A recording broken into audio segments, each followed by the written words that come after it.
யார் யாருக்கெல்லாம் வாழ்க்கையில் ரொம்ப கஷ்டமாக இருக்கோ, யார் யாருக்கெல்லாம் வந்து திருமணம் ஆகலையோ, திருமணம் தடையாக இருக்குதோ, வாழ்க்கையிலே பெரிய பிரச்சனையாக இருக்குங்க, குடும்ப ஒத்துமையே இருக்க மாட்டேங்குது, இந்த மாதிரிலாம் யாரெல்லாம் ஃபீல் பண்ணுறீங்களோ அவங்களுக்கான பதிவு தான் இது. நிச்சயமாக நீங்கள் செய்யுங்க, எல்லாரோட வாழ்க்கையும் சுபிக்ஷமாக மாறிவிடும். சரிங்களா? என்ன பண்ணணும்னு கேட்குறீங்களா? ஆஸ் யூஷுவல் காலைல சீக்கிரம் எழுந்திரிக்கிறோம், சீக்கிரம் எழுந்திரிச்சு நம்ம வீடெலாம் க்ளீன் பண்ணுறோம், நம்மளும் குளிச்சிடுறோம், குளிச்சுட்டு பூஜை ரூம்லாம் க்ளீன் பண்ணிவிட்டு தீபம் ஏற்றுறோம், நெய் தீபம் ஏற்றுறோம், அகல் விளக்கில் நெய் தீபம் ஏற்றுறோம். அதுவும் என்ன, ஐங்கோணம் போட்டு 6வது நாள் ஐங்கோணம் வரைஞ்சி 3 அல்லது 5 தீபம் ஏற்ற வேண்டும். சரிங்களா?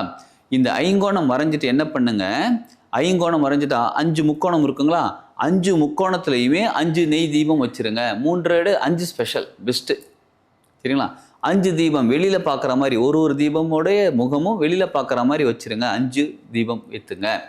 இந்த 5 தீபம் ஏற்றினாலே பஞ்சபூத சக்திகள் நமக்குள்ளே வந்து சேருவாங்க. பஞ்சபூத சக்திகள் கிடைச்சாலே நமக்குள்ளே நிறைய உயிர் சக்திகள் எக்கச்சக்கமான விஷயங்கள், உடம்புல ஆரோக்கியம் எல்லாமே மாற ஆரம்பிக்கும்.